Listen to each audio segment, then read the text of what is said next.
દોસ્તો, હું છું એલડી મકવાણા. બોટાદ દસ્તક ન્યૂઝમાં આપનું હાર્દિક સ્વાગત છે.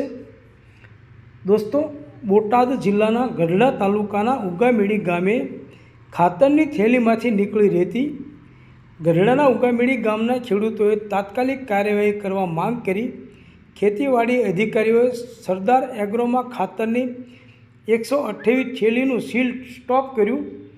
ગઢડા તાલુકાના ઉગામેડી ગામના ખેડૂતોએ એગ્રો સેન્ટર પરથી 25 થેલી એરડીનો ખોળ ખાતરની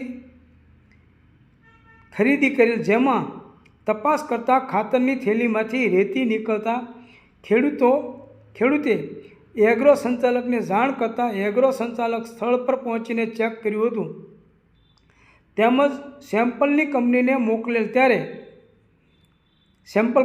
મોકલેલ ત્યારે ખેડૂતોને લૂંટતા લોકો વિરુદ્ધ કડક કાર્યવાહી કરવા ખેડૂતોએ માગ કરી છે. તો સમાચાર મળતા ખેતીવાડી અધિકારી એગ્રો સેન્ટર પહોંચી ખાતરના સેમ્પલ લઈને એગ્રોના સંચાલકને નોટિસ આપીને તપાસ હાથ ધરી છે. બોટાદ જિલ્લાના ગઢડા તાલુકાના ઉગામેડી ગામે રહેતા ખેડૂત શૈલેષ મોરડિયાએ ઉગામેડી ગામે આવેલા સરદાર એગ્રોમાંથી 25 થેલી ટીજે કંપનીના એરડીનો ખોળ ખાતરની થેલી લીધી હતી. શૈલેષભાઈએ તેના ખેતરના પાકમાં 23 થેલી ખાતર નાખી દીધું હતું અને 2 થેલી વધ્યું હતું, જે ડીપ દ્વારા નાખવાનું હતું. જેથી તેણે ખાતરને પાણીમાં પલાળ્યું હતું ત્યારે ખબર પડી કે આમાં ખાતરની સાથે મોટા પ્રમાણમાં રેતી છે. એટલે તેણે 1 થેલી ખાતરને પાણીમાં પલાળેલ, જેથી 50 કિલોની થેલીમાંથી અંદાજે 20 કિલો રેતી હોવાનું સામે આવ્યું હતું.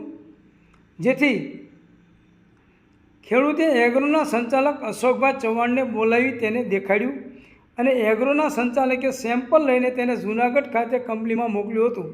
ત્યારે ખેડૂતોને લૂંટતા તત્વો સામે કડકમાં કડક કાર્યવાહી કરવામાં આવે તેવી ખેડૂતોએ માંગ કરી હતી.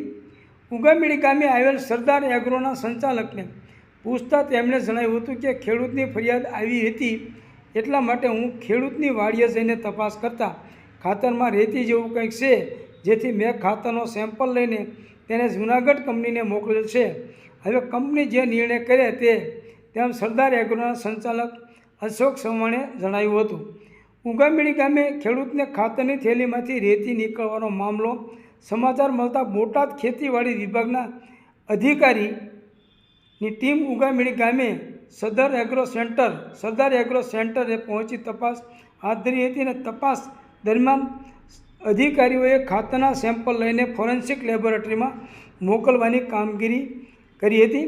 તેમજ ₹1,40,000ની કિંમતના ખાતરની 128 થેલી જથ્થો સ્ટોપ કરી સીલ કરી વધુ કાર્યવાહી હાથ ધરી હોવાનું બોટાદના મદદ નિયામક ખેતીવાડીએ જણાવ્યું હતું. Botad Dastak news, LD Makwana, Botad.